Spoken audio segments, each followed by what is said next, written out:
میرے محترم سامعین و ناظرین، والدین کا رشتہ ایک مقدس رشتہ ہے۔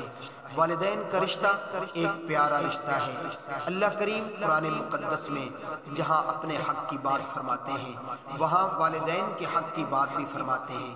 اللہ فرماتے ہیں اللہ تعبدوا الا ایاہ وبالوالدین احسانا، میرا حق یہ ہے کہ میرے ساتھ کسی کو شریک مت ٹھہراؤ، میری ہی عبادت کرو، اور تمہارے والدین کا حق تمہارے پر یہ ہے کہ تم اپنے والدین کے ساتھ حسن سلوک کرو۔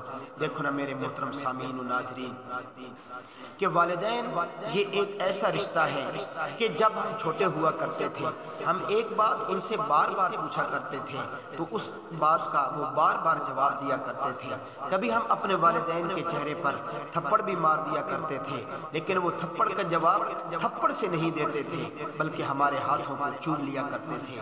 میرے محترم سامعین، اگر آج ہم اپنے والدین کی خدمت نہیں کر سکتے تو کم از کم والدین کو دھکے اور تھپڑ تو نہ مارے۔